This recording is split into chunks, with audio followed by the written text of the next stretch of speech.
Welcome everybody to the Room250 podcast. One tiny pixel at a time. We all have a Room 250. It's that room where creativity happens.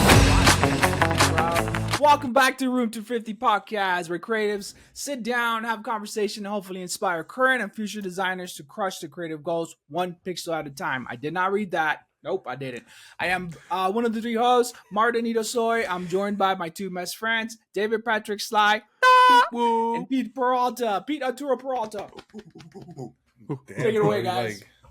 You're like speed talking right now.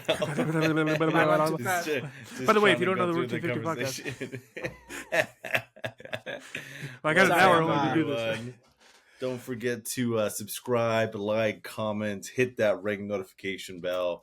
Thank you to everyone that's following us. Don't forget to follow us on Instagram on the no longer banned, unless you have it already downloaded, Tiki Talkie at the Room 250 podcast, on Instagram at Room 250. We're sharing a bunch of stuff. Again, subscribe, like, comment. All your feedback is appreciated. Thank you very much. For those who don't know what the Room 250 podcast is, it's the three of us who met in college. We talk about design. We talk with our industry leaders. We talk with our old classmates. All about design, whether it be Adobe Illustrator, Adobe Photoshop, or Adobe InDesign, or any other design program that we come across. Cool. Today we're gonna be talking about our everyday. Did you do a line of coke before? You woke up all of a sudden, bro. You're talking hella fast. Yeah, you. Bad, bro. I slowed it down, and I took some sleepy time shit, bro. I'm telling you. You're not even Martin. You're like, hey, okay, everybody, welcome to the Room 250 podcast. He's like, I'm pumped. He's like, so back to the Room 250. Arriba. I don't know, bro. Maybe, what's everyone drinking? That's what he's staring at off screen. He's staring at his pile of coke. he's all fucking wide. He's like, fuck, man. I'm looking at pixels right now, bro. Cocaine's a hell of a drug. Just kidding. We don't endorse drugs here. Stay drug free, guys. What's everybody drinking? What's everybody drinking? Are you guys still doing dry January or? Yes, I am. Yeah. So it's only 2 more days. How's that going? Good. It's I was talking with a buddy of mine. He's like, you don't even drink enough to like have it have an effect on you for the dry January aspect. But for me, it's more like just discipline. Like I can go a whole month without drinking. Like I can put my mind to it, sort of thing. Starting the year right. When I used to talk to like smokers that used to smoke cigarettes, for those who don't know, I used to smoke cigarettes and I quit in the last year. When I used to talk to smokers and I would tell them how many cigarettes a day I would smoke, it was like 4 to 5. They'd be like, you're not a smoker. So, no, I mean, you're still drinking. If you're drinking more than twice a day, twice a week, then, maybe you shouldn't be drinking that much. Were you a smoker, Martin, to the point where like you wake up and just light up? Nah, I had my routine. After breakfast, only do it I would have one. Before podcasts. Yeah, right. After breakfast, I would have one. Before lunch, I would have one. And then after lunch, and then 2-3 hours after lunch. And then when I got home, and then maybe one at night before bed. That was my routine. So that was probably like 5, 7. Right? No. Nah. Damn. Breakfast. Yeah, because I knew guys in the service that, maybe 6. They were smoking a pack a day or close to 2 packs. One guy, buddy of mine, rest in peace, he's no longer here. He would wake up and just light up, and I'm like, ugh, like your mouth's all nasty, and the first thing you do is cigarette. Literally, like get out of bed and grabs his cigarettes and lights up. I'm like, I did that a few times. Randomly, I would do that, but I tried not to make it a habit. But I was also very weird about smoking. Like I would never smoke indoors. I would never smoke in the car. And I was always mindful about people because smoking is nasty, dude. Like I hated the smell. It's gross. Don't get me wrong. I really enjoyed cigarettes as well. I really enjoyed smoking cigarettes. I did, but like I don't like the smell, and I didn't like the stuff how I felt. And one thing that I noticed after I quit smoking is that I don't know for all smokers out there, but I would blame everything on smoking. Like if I felt my stomach was off, I'm like, oh, it's probably because I smoke cigarettes, or something. Oh, it's probably because I smoke cigarettes. And then I stopped and I was like, oh shit, my stomach shit's not going away. Maybe I should look into that. And now my heartburn went away and like everything it's pretty good, man. So anybody out there smoking, I did the patch, and I have a Just wife keep that got on my trying. case. Keep trying to quit. Just keep Yeah, just trying. keep trying, man. Keep Just keep trying. trying. Keep trying for sure. If one thing doesn't work for you, something else might, and just never give up. I've been these guys now. Every year I would tell you, like, I'm gonna quit this year, bro, and then I would give it a shot, and then I would Since fail and I would go back on 2016. it. And I gotta say, like, this guy, my friends, these guys gave me a little bit of bullshit, but they were also very understanding. They were like, okay, cool, you tried, whatever. But they never really got on my case about it, like, really, really hard, which was it was great. But now that I'm quit, I hope I never smoke again and keep it that way. I only really gave you shit one time when I asked if you were going to go cycling, and it's when we were having those fires in Cali. And this is like 5 years ago, 6 years ago. And you're like, oh, no, man, it's so nasty outside. The air quality is gross. And then you fucking I remember that. Hey, bro, here's my logic. My logic was like, bro, I'm already fucking up my lungs. Why am I going to go out of that nasty air and fuck it up some more? Look at this disgusting air. I can't breathe in this shit. Fuck, let me light another one. Yeah. Anyways. All right. What are we drinking tonight, guys? What are you drinking, Pete? I have a bunch of Stellas from my kiddo's birthday party. So I have my fridge full of Stellas. I killed all the Modelos already. I was going to get some more garbage beer or garage beer. I was like, but garbage I beer. Time. Yeah, I know. Like, Damn, bro, you hit some hard times. Tell me what garbage can I need to go to get beer, bro. I'll go. No, that I really enjoyed that garage beer. Okay. Not only because of the design of the label, but it tastes really good, honestly. So they're selling it at like $5.95 here in Las Vegas. They're selling it over at the liquor store by my house to our house, Martin. But yeah, right now just Stella. Can't drink whiskey neat anymore. I get like major heartburn from that shit now. Oh shit! Really? I gotta drink, Try drink with an ice cube now. If you're getting a lot of heartburn, Pete, try slippery elm bark. It's like a root you get on Amazon. It's like $20. So I do papaya enzymes. Papaya. Oh, yeah, that one's so papaya good enzyme. No, but this thing like takes coats it away your, right away. But it coats your insides, and like ever since I started taking that shit, like I don't even get heartburn anymore, dude. Okay. But, yeah, look it up. David, what are you drinking, David? Sly. Oh, David. David, I'm on dry January, so this is all water. Well, water. Nice. Cool. Nice. You pee I've been having issues like sleeping lately because I'm going clean as shit. So I'm drinking tea time. So if I fall asleep, that guys, line of Coke you did before. I don't know. It Fall says asleep. otherwise. I know, whatever. It's called Prince of Peace Sleepy Tea. It helped me last night. I got a good dose of sleep last night, so I'm gonna try it again today. Oh, and I took an edible too. So. Oh, nice. Very nice. Wow, yeah, that's the best. Shout out to whatever dispensary you go to. Yeah. Cultivate. Shout out to Cultivate. Cultivate. Shout out. All Nice. right. So, what are we talking about today, Martin? Yeah, we're talking about today. We're going to talk about our everyday tips or everyday sheet codes, whatever you want to call them, techniques. I was talking to these guys earlier, and I was telling them that one thing that I always do that I learned a couple years back in a Photoshop convention was always turn your pictures to smart objects so that they don't lose their resolution or their quality. Once they're smart objects, you could make them small, you could make them big. I could double click on them and just edit the image by itself, or just mask it on its own and then come back into my whatever piece I'm working, and then that's it. I just leave it alone. It doesn't have the mask there. I like using that technique. I know a lot of people maybe don't use that technique. They might use other different techniques to preserve the pixels from their original image. Mm-hmm. How about you guys? Do you guys smart objects, or what do you guys do? Yeah, I never use the smart object unless it's a vector graphic that I'm placing inside of Photoshop. I mean, we're just talking about all across, like InDesign, Photoshop, Illustrator, like all that stuff, right? Is that what you mean? Yeah, so like for me, the reason why I like doing this is because I can't mess it up. I can't like accidentally like brush on it or cut it, or if I make it small and then I make it big and the pixelation, I don't really notice it. With it being a smart object, it's never going to lose its pixelation, and you can never like accidentally brush on it or do anything to it. There are drawbacks to it. If you're working on a really big file, it's obviously going to make your file heavier.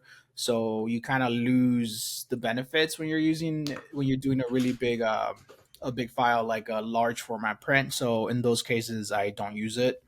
But There's effects you can't do to smart objects though too. I think maybe that's why I don't use it. Because there's certain effects that inside of Photoshop you cannot do on a smart object. Oh, so okay. Yeah. I know that. Sorry for my squeaky chair. If anybody heard that. Yeah, I heard it. Yeah, no, I don't really do the smart object thing. I guess I just maybe through practice I've just always keep the original image on my desktop. Can you guys hear that or no? Yeah, a little bit, but it doesn't bother me. Yeah, no, my kids. apparently my kids didn't want to go to sleep, so yeah. Let me in. Yeah, pretty much. Yeah, my kids are the same way. Sanctuary. For me, I don't use. I mean, I do use smart objects, but I don't use them in the way that you use them, Martin. I use them more as like when I want to, not necessarily group things, but I want to keep things specific to like a certain look. Instead of like, I'll do it in a group, but I'll also like make it into a smart object. And then also for the smart objects, at least within Photoshop, that's how I do a lot of like my mock-ups. So I'll do whatever I'm going to bend around something or like do like a magazine mock-up or a newspaper mock-up. I'll make the image how I want it. Then I'll make it into a smart object. Then it's flat and then I can drop my actual artwork on it. And then whatever I want to change. And then boom, it just automatically saves back over to it. I never really thought about it for the pixel part that you're talking about. Yeah. So that's interesting to me. I never knew that. I just used it as like ways to quickly mock things up. Yeah, Sly, I'm on the same boat. That's how I use a smart object for sure, as a placement for whatever the object that I designed or laid out. Magazine cans, billboards, whatever it might be. That's when I make that object I mask it out and then make it a smart object. And like Sly said, just drop in that graphic and then there. Maybe just because of the years that I've done it, I've just know how I'm going to use that image. So I always just duplicate it, but I work directly. I make the layer above that. So that's my canvas. So I use, just have my image, one layer, then create a different layer. And that's where I do all like my brushes keep your original and at the bottom. But I edit the original image. Yeah. But I already know what I'm going to do to it. But I have a copy of it on my desktop too. So I'm not afraid of it. Yeah. It's not like a canvas where I'm going to paint. And if I do this brush stroke, I'm going to fuck up and I can't go back. If anything, if I mess up, I already know how to get to that result right away. And I know the size of it and everything. So I could just import that same image again or just duplicate it. Yeah. So I do the Command J when I'm going to work on something. And then that's it. So, because even sometimes too, where for like magazine covers, when I'm doing like the composite and everything, and I have it and I know what I want, I make a flat version of that. So I compress it all into one layer, and then that's my new foundation. And then I work off that layer. So I know that even if I fuck up from this point, like it's like a safe point, right? So I build, we'll say 30 layers, and then I'm like, hey, I'm at a good spot. Boom, I flatten everything, make that copy, and then that's where I start from there. So then I know that if any other additional changes I do to it, I can go back to that foundation of what I already like, and then I could just build off of that or stop there or keep going off of that too. Because sometimes I'm like, excuse me, I'll be done with something and I'm like, what if I just did a gradient and I put it on divide or light color or hue and saturation or something, and it makes some cool effect. Most of the time when I do shit in Photoshop, not so much a cheat, but I just go down the fucking effects shit, literally. So it goes from like normal to dissolve. Yeah, oh, yeah. I definitely from normal to dissolve to just to see what it looks like. Just to see, what kind of and then if it's something that's like, oh, that might look cool, I lower down the not the opacity but the fill. And then tip number 2 right there. That's cycle what through your effects. Because I mean, you might have an idea and you're laying it out and you're like, let me just try this one thing. It doesn't cost you nothing, adding pixels are free. So yeah, that's usually what I do. Cool. Yeah, so that one's my first one. Sly, do you have one, or do you want to? I'm just pulling up images right now in Photoshop to show some of this stuff. I was gonna say I have our thumbnail for our first episode that we're gonna upload sometime soon, and the smart objects that I have of our cutouts. That's where I did my smart objects. So I have us, like how I wanted to do the image, and then I cut it out and I made that into a smart object and then placed it on the page. So that way everything's in there, and then if I need to go out and edit it, I just double click into that. Yeah, I can just edit that's the other image way I itself. use it Yeah. too. And then that helps Um, you make your layers less bulky because Mhm. that specific thing is within it, and you have less folders. Of and course, it's a little bit more organized. So something we were talking about, a little bit before the Nesting. podcast, nesting for sure.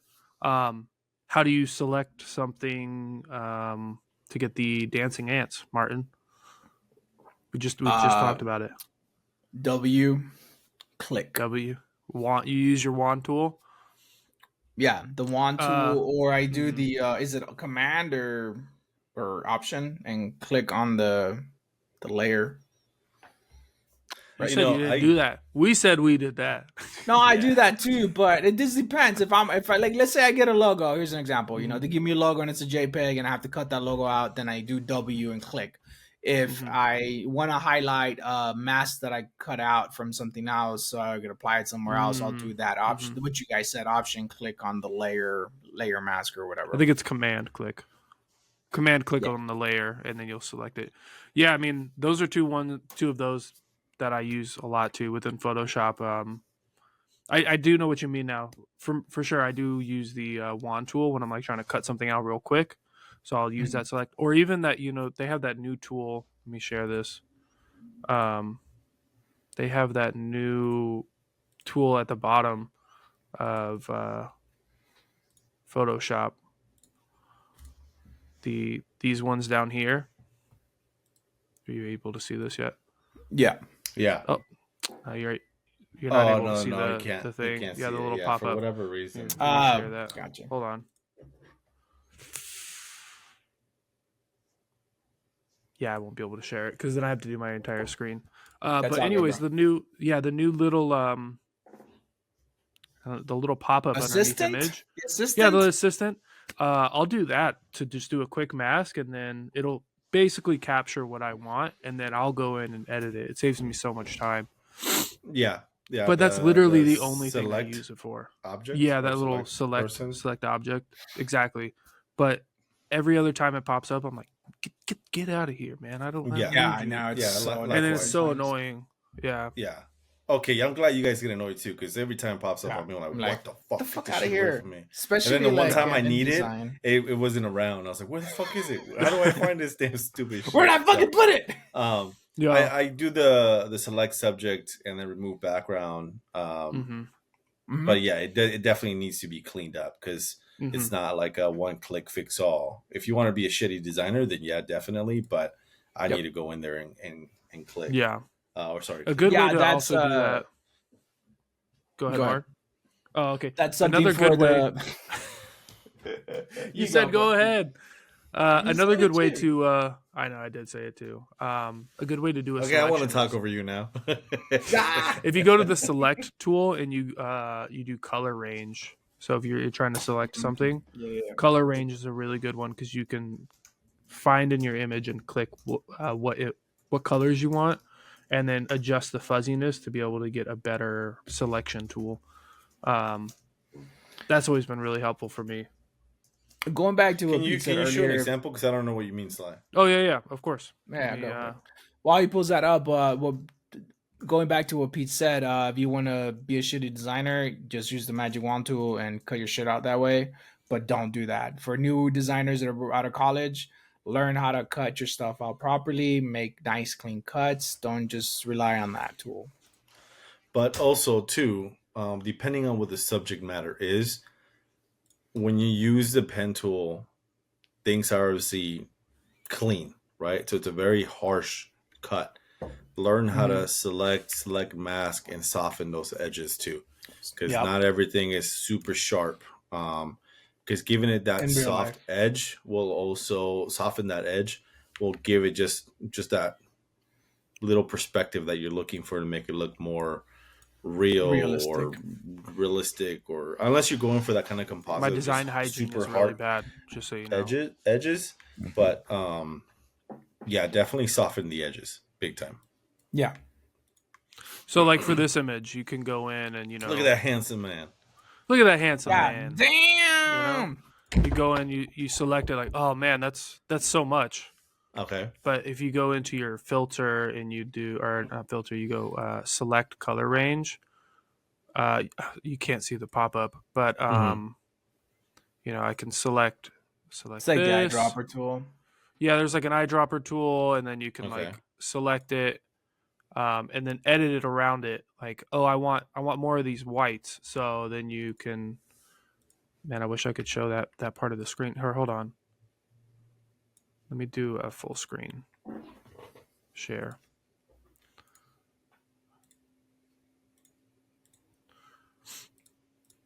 All right, while we wait for that. Here we go. Oh, I got never mind. There he goes. Okay. So color range. So you can see you can see the pop up now, right? Mm-hmm. So you can come in and be like, okay, I want to color range.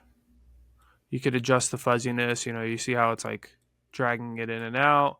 Then you want to add a little bit to it. Okay, maybe I don't want that much. Maybe I don't want some of never used it that way. Some of this grays. Maybe I don't need this gray over here. So, this image is very not colorful, but there's a lot of range on this. But if I have something that's already selected, so if I have it like this, and then I need to cut it out a little bit more, I'll go in and like pump up the saturation and everything on this with extra layers. And then I'll go in with that and try to refine it even more. It's really good, like when you're doing hair up here, to like get some of that edge. It's actually pretty good, yeah. Interesting. I always draw my hair back in. It's just so tedious. Mm-hmm. Yeah. I mean, for like the covers and stuff, I have to. But when it comes to like certain layouts, depending on who the subject matter is too, I kind of play with it. But for cover shots, I actually did that for today's cover. Had to go back in there and do the curls and all that stuff too. So women's hair, I think, is a lot easier than men's hair when it comes to cutting it out and redoing it. Yeah, because you can, with women's hair, it's a lot more like flowing, and you can use more brushes on it. Versus like men's hair is like usually very stylized one specific way or the other, and it's like very crisp cut. And if you don't cut it out right, you can tell it's not cut out right. For sure. One of a hack for mine that I've been, I guess you'd call it a hack for now, that I've been doing for fast cutouts, for a much cleaner look, because using the pen tool does take some time. Right, you go in there, you're fucking going and stretching and pulling shit. But what I've been doing lately is I take the image into Procreate, and then so like I have this image that actually that's too freaking bright. It's so bright, I can't see. Hold on. This image that I did for that I had to use for AVN, right?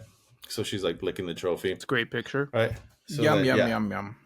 So then I just take my fine brush tool or fine brush pen and just paint her out. All right. So nice. And then I take that into Photoshop, and then I just get rid of the background. And then boom, she's clean. There you go. You can also, I think, export a Photoshop file from. I usually export a TIFF, which is pretty big. Okay. So, and I'm just working on one single layer. So, it's been helping me. I mean, I do a bunch of effects and all that shit too in my Photoshop files, but that's been cutting my time like quick, because I can go in with a fine tip pen, widen it up a little bit more, and I'm super closed in, super zoomed in. Yeah, I'm sure you are on going that like this to my computer, right? Instead of on my computer, I have the tablet right here, and it's just like drawing. So yeah, it's right it there. also gives me that drawing effect too. So did you use that technique for the Chippendales, Pete? Yep. I did. Actually, I'm not yeah. lying. Look, I'll show you. For all you that voted. There's no Um, discrimination in this. All right.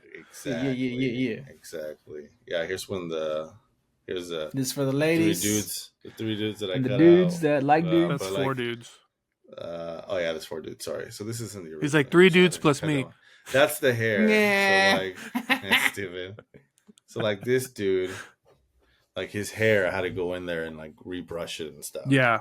Alright, so that's the pain. But yeah, I did the exact same thing. Bro, why you calling them dudes? You know their names. Carlito, Juanito, Johnny. I only know. Well, actually, yeah, I know them because I had to name the files. So Yeah.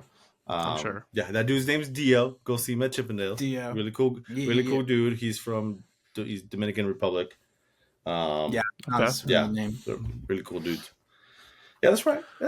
I had a photo shoot with the Chippendales. I was like, damn, I gotta work out some more. Get away from me, fool. they're actually really cool guys. They were clowning each other like we would, and they all spoke Spanish. So that was actually pretty dope. Nice. Yeah. Like literally, they were like talking shit, like you and us 3 talk shit to each other off mic. Like that was hilarious to me. Yeah. That's dope, dude. But yeah, that's the current hack that I've been using to help me cut out objects a lot faster. For those of you that don't know, I'm the art director of Vegas Prime Magazine. Forgot to do that in the intro.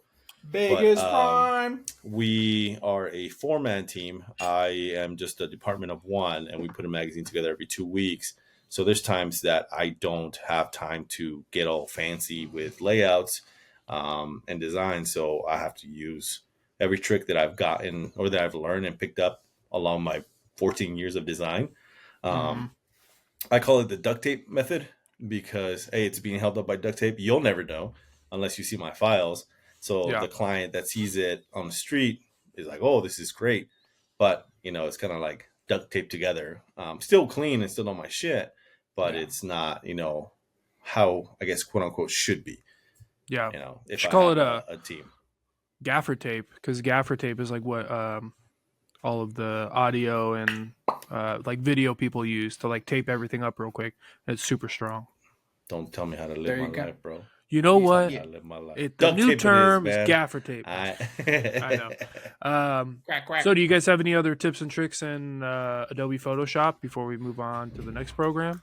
This one that I learned last year in Adobe Max from Shark Pixel. She was doing a presentation. Shout out to Shark Pixel. Check them out. They have really cool Photoshop effects. You go so like this one's actually pretty cool for like the AI. Sure. So when you're doing like you're expanding an image or you're selecting a certain area and you're gonna do the AI stuff. Sorry, I can't. I'm getting a little sleepy, guys, because of my tea, so it might be a little slow now. I'm usually pretty slow. It's 9:30. I'm his bump is wearing off.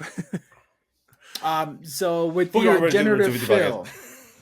So let's say you're using generative fill. That's how she was using it. She was like going around and like just hitting the edges.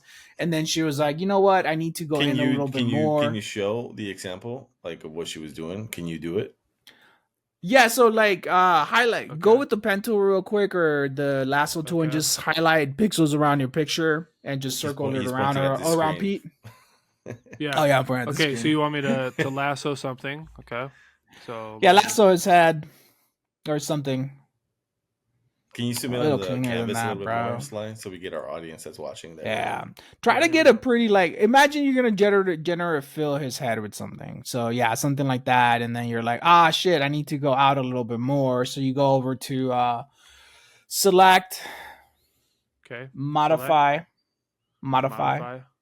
expand, and then you put in how many pixels you want. So if you're like, okay, I want to expand it 10 pixels, you do it, and then it I use this all the time. Yeah. So I had never used that before. Usually the way I use it, this is how I use it. So like when I was doing this paper texture on this rip out, so I would select it, right? So I have my selection. And then, as I cut it out, there's like little pixels of the extra, because the paper's on the background. So then, it's like maybe 1 or 2 pixels. So I'll come in here and I'll modify and then I'll contract it like 1 or 2 Okay, so pixels, that's yeah. and then I'll, invert my mask, and then I'll paint over it, and then that takes away. I'm painting, I'm not masking it, but you get the idea. So you mask over it, and then you kind of remove those extra pixels while keeping mostly the shape. And then if it's really bad, or if it's like really tight around there, I'll come in and like gingerly paint it to make sure that I keep some of that detail. Gingerly. Gingerly, I've never heard like that. softly. Yeah, softly, gingerly. Killing me I softly. caress the image as I paint it. Whoa, calm down, Sly. Calm down. Don't get crazy. Okay, I was wondering because when you did just the lasso tool, I'm like, I would just repaint it, redo it again. But I don't really use the lasso tool that often.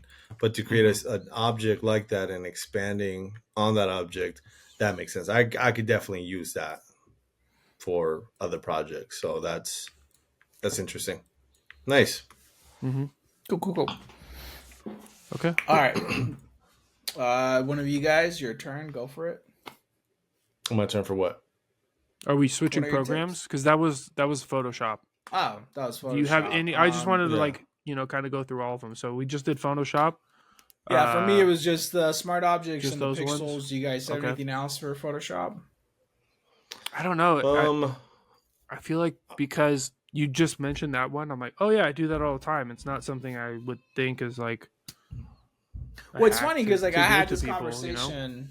I had this conversation with other designers, and then they started thinking about like, oh, I do this, I do that. So it's a thing. These are things that we do every day. I forgot, bro. I have a horrible memory. But like these are Shout things out that to the we people do you every talk to. day. Leave us a comment down below what you told him, so he can jog his memory. Hey, yeah, Ryan, I was one of one people that showed up. Nah, bro. Yeah, right. No, Ryan was talking about some stuff that he's doing now with AI and like InDesign and running scripts that like went over my head. But it sounded really so he's doing like interesting, batch processing of photos. See, that's the other thing. Like for everybody that's getting into design, all of these programs are used very differently by very different designers. If you're doing photography and you're using Photoshop or you're using Lightroom, you're wanting to like batch process stuff, which Photoshop can definitely do. You can write scripts for it. For me, I'm not really using that because I'm not really batch processing anything. But there's some really crazy things you can do with that in Photoshop. What I've been doing lately, like if I have to do like a bunch of social media posts that are like kind of the same and I have a bunch of different one, or like Google ads where I have to do like 7 of them and they're similar, I'll put them all in one file and then I'll make them all into smart objects, and then I go to export and export layers to files, and then I just export them all as JPEGs, and it's in one hit. Boom, boom, boom, boom, boom, boom. And I don't have to command save over and over and over. So that saves me a lot of time. Yeah, if you do that in Photoshop with artboards, you can do artboards in Photoshop now. And if you go through exporting it, you can export all artboards to the same thing. And if you want to get really nitpicky about it, some of the digital designers or the digital platforms that serve ads, they have weight limits. So you can actually, before you export it, individually change the weight of every image before you export it to meet those minimum weights, and then export all of them at the same time. Because like when we were doing that, say that again. I tried artboards, but I felt like it was making my files very heavy. So I mean, the file is definitely going to be heavy, but when if you're just exporting, JPEGs or static images for like digital advertising, it's so beneficial because you have everything on the same, on the same document. And for me, if I have all of those artboards, I can see them at a glance. Like, oh, this one's missing this element, or do these look cohesive? I can change that, and then if they're smart objects, it's even better because you have the smart object duplicated to every layer, and I need to make a change or some copy updated. Go into that smart object, change that copy, save it, boom, all of them are now updated with that new copy. And then you might have to tweak it here or there, but I hear some screaming babies. Oh, you do? Damn. Yeah. Sounds like a roller coaster. Hey, man. I didn't Kids are think kids, you bro. could listen. I didn't think you Somebody's could playing roller coaster tycoon over there.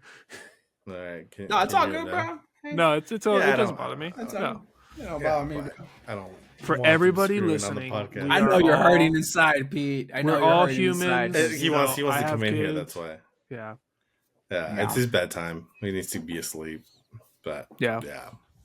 It's okay. I moved Yeah, to no. the As far as garage, Photoshop, so- I don't have any other. I mean, I'm sure there's hacks that I'm not really thinking about. That's just everyday usage for us. You know, when you do the programs or when you're in these programs daily, 5 days a week, you're gonna pick kinda- up things. yeah. I mean, there's times that I guess I'm doing shortcuts that I don't even know, man. I'm like, I forgot what key it is. It's just muscle memory. At this point, it's 100% Yeah. muscle memory. For sure. Or yeah, you write a script for it or a shortcut for it, and you're like, done. Like it's just Command Alt there, Shift so. E to merge everything down. Command Or J. I to do merge that all the everything time. to a brand new layer on top, just to get Mhm. everything. Like that's something that I wouldn't call it a hack. It's just something I learned in school, and I've used it ever since. Like, Yeah. I need to put all this on one layer, but I want to keep all the layers in case I need to go back. Command Shift Alt E, boom, they're all there. Now I can edit on top of it. Oh, this doesn't look good. Let's scrap That's what I that, do. and then That's bring it- exactly what I do. Yeah. When I get to a certain point, like I said, I call it my checkpoint of Mhm. hey, I like where it's at now. I don't want to go back from this spot. I make everything flat onto the top layer, and then I work off that layer, and Yeah. then just continue. So, but yeah, no, I'm sure there's a bunch of other minor little things that we do inside of Photoshop that are just muscle memory for us. Yeah, I can't think of other ones right now. It's all good. Well, let's jump over to Adobe Illustrator. One that I really like doing a Illustrator. lot is just object path expand. To me it's so useful when I For like what do you use it for? Like, how do you use it? Can you give me an example? Like, let's say Let me you do have a this real shape. quick.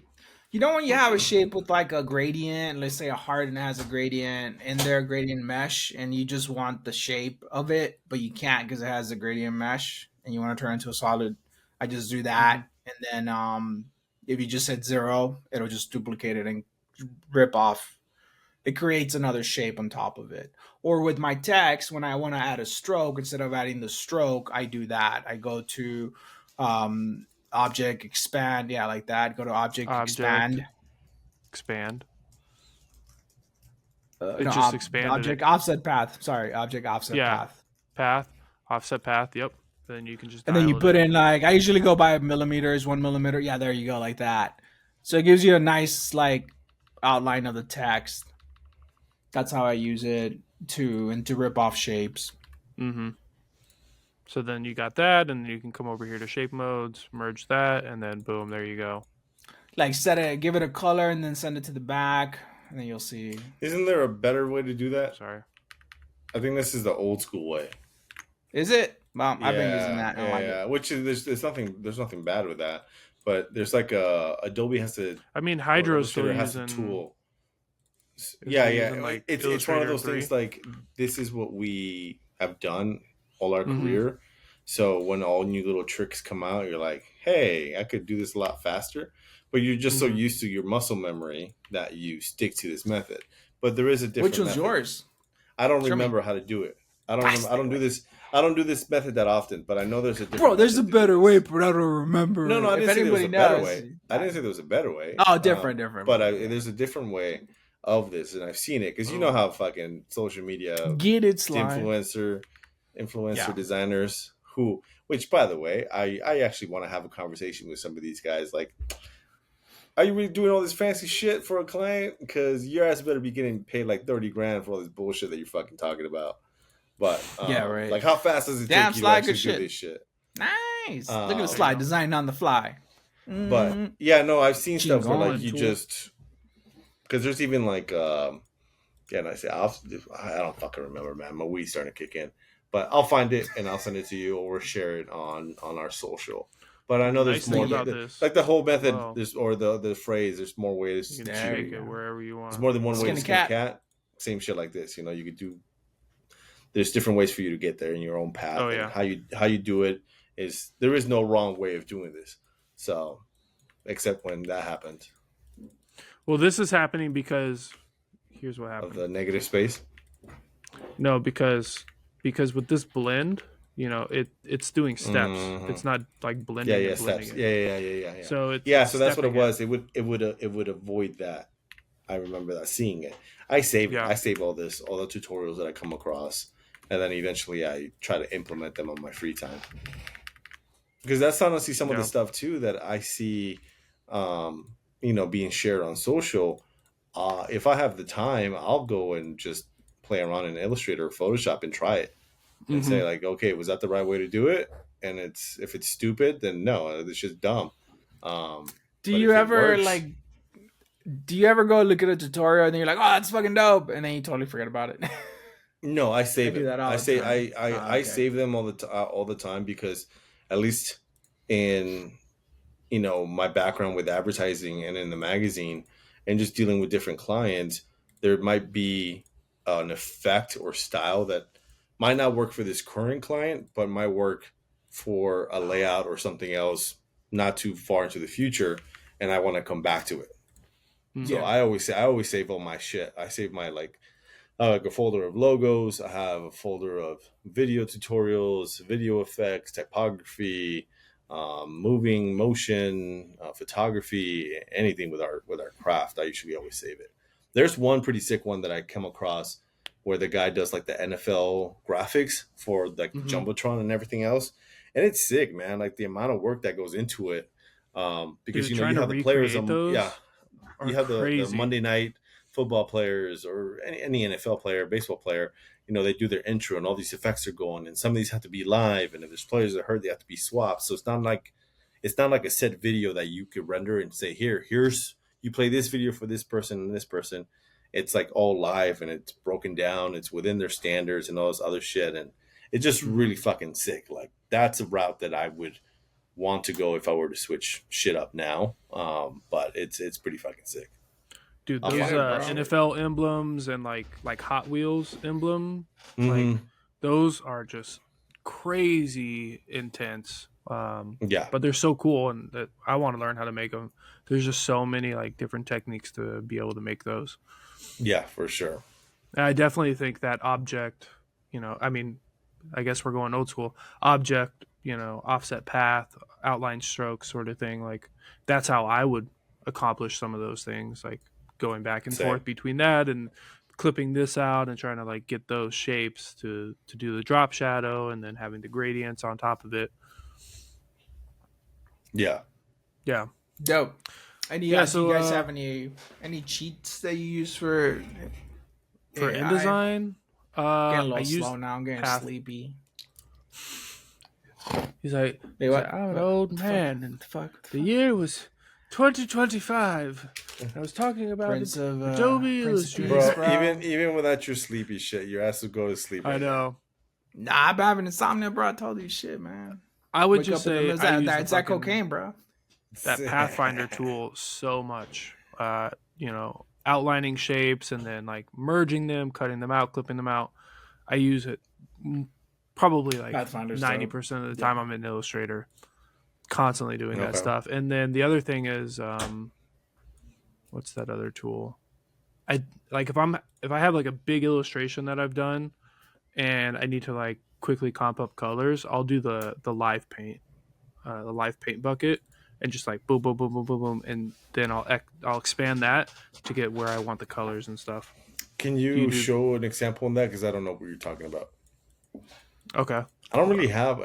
It's not really a hack, but like a check and balances that I do with vector work is I always look at the wireframe. Like whenever I open stuff up, I just command Y. I immediately look at that and be like, okay, what does that do? Good. Just sees everything vector. So if you hit command Y right now, Sly, real quick on your shit, it just shows you what's vectorized. So you like all this. You see all this? The styles. You can see all of it. Usually, if I get anything that's like assets from like Getty Images or like my stock stuff, and I have it that is like an Illustrator file, I have to go into this view and like. So that's like a file check for you. You download the thing and then you just check it real quick to see what's I could play with and what I can't play with. Kind of. Yeah, because usually I'll like go in and edit it, because I need to edit it and pull elements because I'm not trying to take the whole thing. I see something I like. I'm like, oh, I want to use this, this, and this. But what they usually have is like it's grouped. They have compound masks. They have compound paths, clipping masks, all sorts of stuff. So then I'm going in and like I go to this view and I'm like, oh, okay. So it's not really a star. It's like this star that's on a background with this compound mask and it has a gradient behind it to make it pop. So then I see it on there and I'm like, okay, I have to recreate this. Yeah, gotcha. That makes sense. Anyway, so this you just you can like go through it and like make them all colors. So if I had like there's RoomTwoFifty, and then I can just go in and object expand this, and now they're all the colors that I need them, and it's separated. So you see, it was like overlapped right here, and now it's. Come on. And now it's. I think it turns it into a compound path as well. Yeah, it does. So you see how it's a compound path. Yeah. So then you have to go in and cut it out itself, but then you can do that sort of stuff. Okay. So I use that a lot. I use the live paint. Like after I've done. I've never used that. I need to recolor it. I use the recolor, but not the live paint. Usually, I mean, this is really simple, because it's just their logo comps. Usually, if it's something where it's a lot more tedious, the live painting comes in a lot more handy for me. Interesting. Okay. Nice. Cool. You guys got anything else? For Illustrator, no. I mean, I know I use it almost every day, but again, I'm trying to think of like little hacks like that. But mine's pretty straightforward. I mean, it's the basic stuff, stuff that Martin that you shared, Sly, same thing. So, probably who would have been a really good. And I would suggest everyone go back and listen to our episode with Roberto Orozco. I'm sure he'd have all kinds of hacks on Illustrator. On Illustrator, he's constantly in there doing all kinds of heavy illustration work. So I guess it also depends on, what you're doing. I don't do a lot of heavy lifting in Illustrator. Same. Unless I'm drawing like faces or most of my vector stuff would be like typography. So it's not super complex. So I don't really need to like do a bunch of like shortcuts how I do like inside of Photoshop or even InDesign. Cool. Any InDesign tips? I have InDesign open, but I feel like InDesign is like Photoshop as well. There's so many different avenues that you can go into. I guess if you're doing stuff like Pete and some stuff that I do, styles, definitely get into styles and like paragraph styles, that sort of stuff. Saves you so much time. You're just able to like select that paragraph. Oh, it needs to be our body type. Boom. And it makes it everything. And you can get really tedious with it because you can go in and say, oh, every paragraph needs to be indented by 1/2 inch. Or if you break a paragraph, it needs to have an underline. And it'll do that for everything. And you can do really long formats of that. Yeah. And then it seems to like setting up like brand guides with it, when you do your header, subhead, headline, body copy, paragraph, all that shit, it could all match. So you could have your style set up, knowing how to do your tables, import your copy. A lot of people like to copy and paste. I'd say just import your copy. It's a lot easier than, because if you copy and paste, things can get lost. And when you import your copy, 90% of the time it works just fine. So you have all your spacing and your bolds and everything that's supposed to be there that your copywriter has already worked on. So instead of you copying and pasting and you ruining it, you're like, oh, I got to go back and see what he bolded or italicized, or you have to reformat this, and it takes up time. So make your boxes and Command D, place that fucking today, copy. guys, because I don't do that. I copy paste. And you got to reformat. Yeah, I reformat my stuff all the time. No, it takes up time. I mean, it's one thing to, I mean, if it's a short thing, no problem. But when it's long form, I mean, that way you have no excuse for a spell, that goes back to the copywriter. It's also kind of saving your own ass. It's like, hey man, look, I just import the fucking copy and that's it. So, and then again, you could do paragraph styles, character styles, and all that shit too, and have it, to meet the brand guidelines. Yeah, and if you import it as well, if you do, I think it's Command Alt I, you can show your hidden characters to really see. Let me see if it's Command Alt I. Yep, Command Alt I. Show your hidden characters. You'll be able to see. Yeah, did somebody I like really did somebody really tab it, or did they fucking did 20 spaces? Because that's what always hurts me. Like the spaces. We'll get something and they'll be like, oh yeah, can you format it like this? And I'll drag it in and it looks formatted, and then I'll Command Alt I and it's space. So then when I go in and change my type, then everything gets off, and then I want to convert text to table. Text to table like saves me all the time too. So it's like you just go in, you remove all those, and then you can tab it out.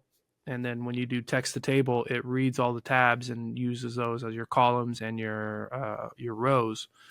And then you can, format that really easily and very quickly instead of aligning each text box and trying to line it all up based on a grid. I also do the whenever you have inside of InDesign, whenever you have a text box selected, when you hold Option or Alt, and then you just double click it, your text frame options come up. So then you could convert. If you want to share that slide, you could make tables out of that too. If you want to do columns, how many columns you want to do, spacing, all that stuff. So I keep grabbing the wrong slide goes here. So if you have and you hit Alt, just the text box, and then hit Alt, and then double click. Already selected. Zoom in on that slide. There you go. Yep, right there. So if you want to move that box to the right a little bit, slide, so we can see your text again, and then you see where it says numbers. So make it 4, right? And then you have to have preview, left, right. So then it gives you those boxes right there, and then if you want to place with the gutter, if you go back to it, hit 4 again, right, and then you play with the gutter and your spacing there, the ignore width, text wrap, and you go to like indent column spacing. rules. Column rules. If you hit the insert column rules, then you have those lines in the middle, and you can change the color of that line. So like right now, that color, switch it to white, slide so you can see it. Same thing in the shape, and then you see it now on double thick and thin. Yep, and then you see it there. Let me zoom in a little bit. Pulls. So that definitely helps. If you need to change the format, or if you're trying to do that kind of style. I never knew you could do the alt click. The alt double click. I use Command B, and that brings that window up right away. Command B. Do you have to have the text box selected? Yeah. Or I think even if you don't have it selected. Yeah, it brings it up. Yeah. So if you don't have it selected, if you don't have it selected, it brings it up. And then you can, so then you can do all the same stuff. Yeah. See, this is the thing. It's like it could be used different ways from different designers. So yeah, exactly. So it's like, it's really, do you want to use shortcuts? I mean, these are both great shortcuts. It's whatever works into your workflow, fits into your workflow. Yeah, for sure. Yeah, this is really beneficial. Yeah, it's really good stuff. Mark's like, oh shit, I didn't know that. I just make 4 boxes. And then I flow them. Do you use InDesign every day, Martin, or no? Yeah, pretty much. But I'm not doing like long documents all the time. It's usually like ads. So I don't use it like that because of that. But for sure. I mean, I learned a lot more this last year just being in the magazine industry, because I have to, all this long format shit, and it's just, this is great because it's telling me like this motherfucker needs to jump on some tutorials for InDesign specifically. So you guys are making me feel a little design shame right now. Like, fuck, man. He's like, you don't copy and paste. Like, fuck, the mom is right. He's like, I've been copying and paste. I've been just You gotta creating copy and paste, boxes. No, bro, I tried importing my text like I think like a few times, and I was like, what? It just didn't like make sense. But it was when I was a younger designer, so I was like, what the fuck? So I was a little lost. That's why. But now I'm gonna start doing that. That makes sense. But, I guess the biggest takeaway from this, if you want to really hack any of the programs that you're using, figure out what shortcuts work for you. Like these hand shortcuts are really quick. Command B to bring up that thing that Pete's talking about, or Alt double click, like however you want to use it, but learn those shortcuts because you're going to be running through them every day, and you'll just be so much quicker and you'll be able to get so much more stuff done versus like, oh man, this thing took me like 4 hours, and then you bring it over to us like, why'd that take you 4 hours? I just knocked it out in like an hour and a half sort of thing. Yeah, no, for sure. And it's things you'll pick up, as you work in the field. Yeah, and you'll learn it from you, just like how we're all learning stuff right now from each other. Like you'll learn it from other designers, and then you'll use it in your workflow. Mm-hmm. Yeah, you'll definitely. That's more important. And it depends where you're working too, like on the style of stuff that you're doing. If you're working at bond agency, you're not going to worry about InDesign. You're doing all heavy Photoshop stuff. Yeah. If you're doing beer cans, you're working in Illustrator and doing all those kinds of illustrations. So it really depends. Definitely would like to hear from everyone listening. Spotify, YouTube, iTunes. What are your hacks? What's some cool stuff that you came across? Something that you learned from another junior or a senior, someone. We're always learning. So even though we have done this for a very long time, there's always new ways to do it. I mean, just now, Command B. Oh fuck, that's easier than me having to click the damn box there and then double clicking it. So, oh shit, yeah. P learned something today. Yeah, no, I mean it makes it easier because there's times there's times that I'm like I mean it's just one click, so it's just deleting that step. Like, oh, cool, but somebody says that to you and you're like, oh, it's just you're saving like 2 seconds. That 2 seconds over your whole career, or like just being able to like, oh man, I just need to edit this document instead of going back in and clicking it down and boom, and then clicking it down and boom. Command B, Command B, and then you're just going in and editing it real quick.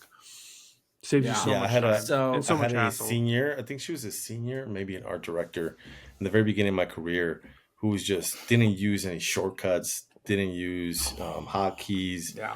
Would literally drag her mouse super slow all the way to the top, one click, and then when you would go in folders, she was that person that would open the folder and then open the other folder and open the folder and just leave it all open on the server. So then when you go in there, you're like, why are all these folders open? Why close your damn folders. But when she would show you something, she literally go super slow and click, and then go over here and click and just click, and I'm like, oh my god, hit V. Please come on.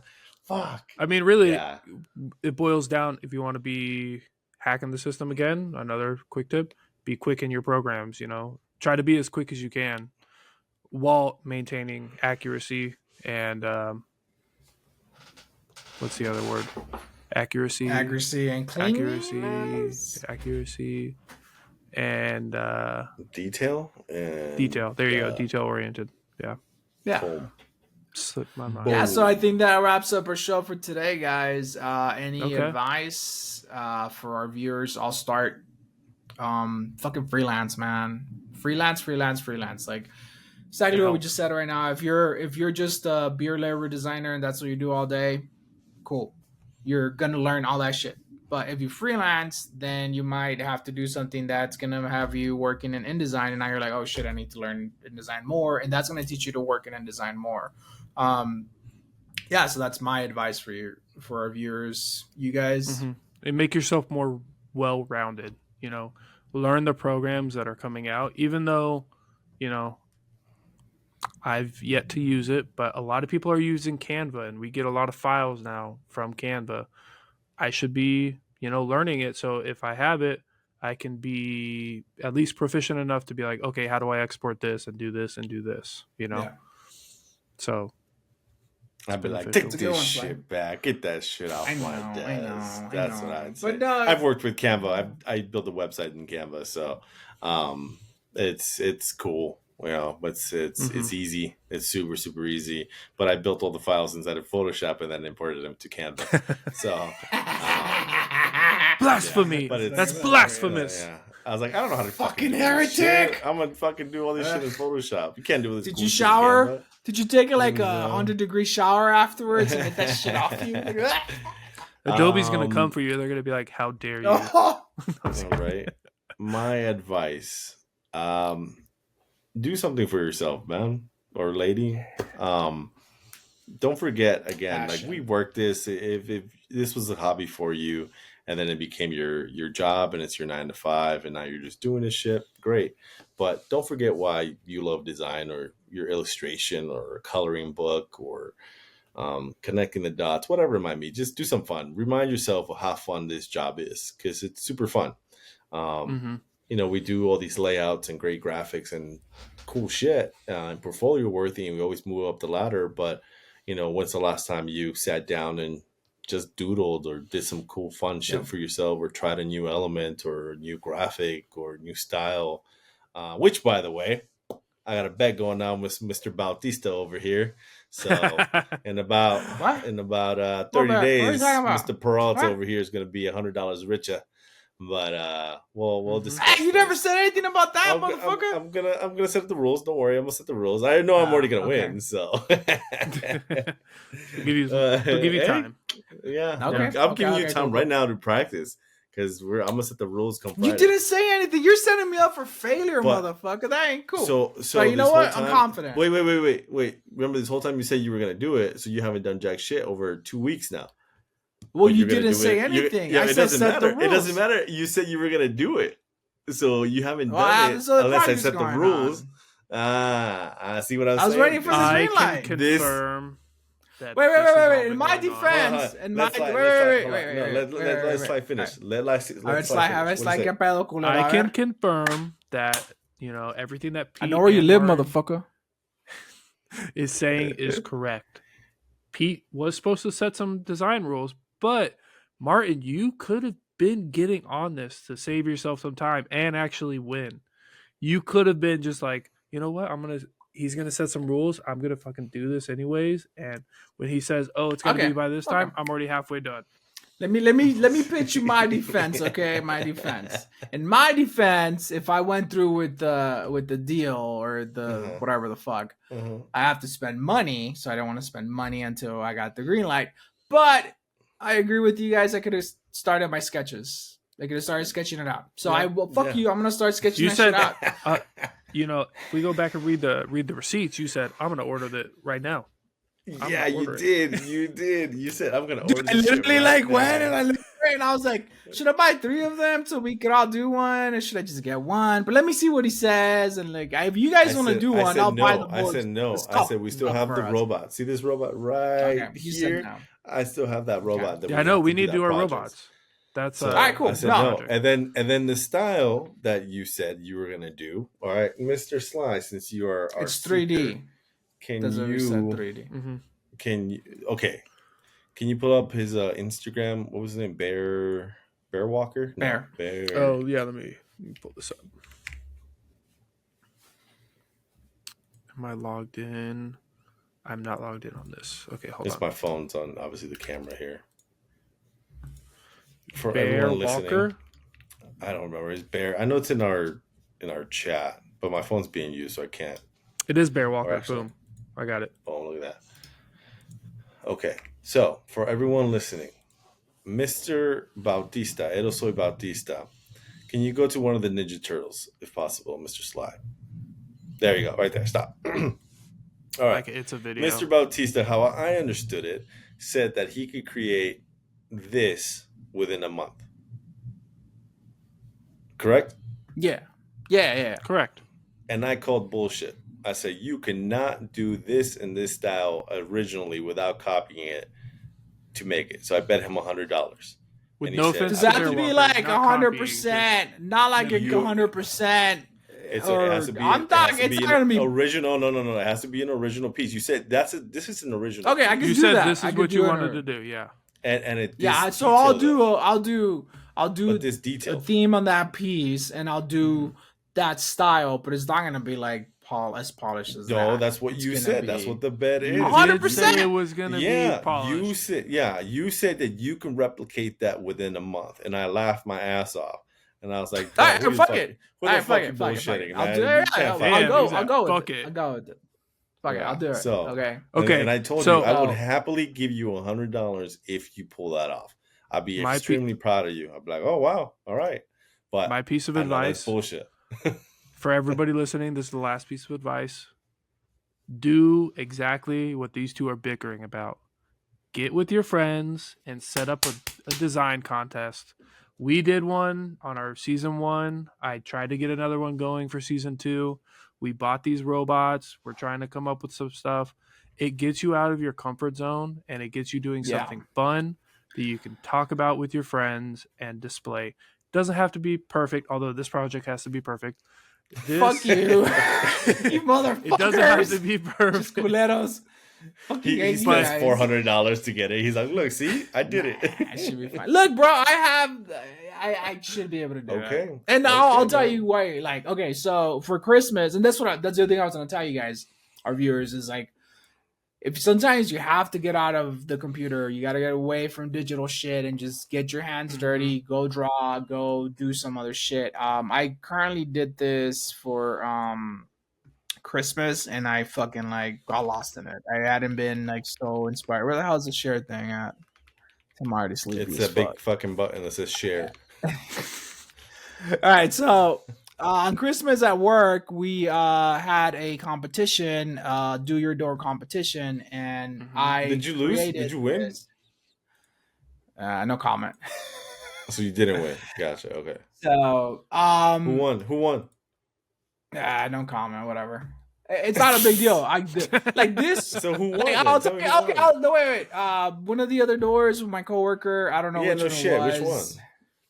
I don't know. It was like there were the some blue pretty one. dope ones. You do. Yeah. Yeah, Marvis one, and we could look at it up right now. But my whole point for this is I'll be honest with you, my junior designer has been doing some dope ass stuff for Halloween. We did a Halloween contest, and I was like, fuck, I need to flex on her. So this was my flex, and that's it. I just flexed on her, and that was my win. I don't need to win anything. I don't really care. That's not what I cared about. It was more about yo. Yeah, I don't know. Yeah, it don't sound like you didn't care that you didn't win. No, I don't care. I really don't. Anyway, so I started. Yeah, whatever. So I started I started with that, and then I got to this, and my whole it was an awesome process in my head. I that you see right here. Started adding snow to it. That's foam board. Did you hand cut it out? Board. Yeah, you hand cut everything, it out? bro. Mm-hmm. Nice. And did you paint those eyes, or did you cut those out? Yep. When did you cut them out? That was a lot of work, bro. And it looked good. So it looked good, and I was like, it looks good. Yeah, so I was like, this is fine. Wait, and I showed it to you. Add people on it? Didn't you add people on it? Oh yeah. It'll have another one right here because it says done. I think there's one big thing that I don't like about it. What is that? Oh, that's cool. You covered his face. So he's supposed to be the moon? Is he supposed to be the moon? Yeah, he's the moon. And then this is anti-Christmas. So it's all this is Krampus, and then the Grinch, and then obviously him. So that's what it was about. It was how could I do Christmas but not Christmas? And I'm like, let's do Krampus. Okay, I see. Okay, so that's the whole thing, the whole vibe right there. So this, the whole process for me was I saw something on Instagram that was similar to this, and I was like, oh, I could do that for my door. And then I started thinking about it. I'm like, it started layering in my head, and I really got into it. I was working after hours, and it was just crazy. And I really it really inspired me. That's what I'm telling you guys. If you guys, get out of your comfort zone, get away from the computer, and just do something with your hands. But yeah, that competition. I had a joke right there, but that's off podcast joking. Yeah. All right. So don't forget to subscribe, comment down below, hit that bell notification, follow us on all our social media. If you have it still, TikTok, Have a good night. At the Room 250 podcast. At the Room 250 podcast.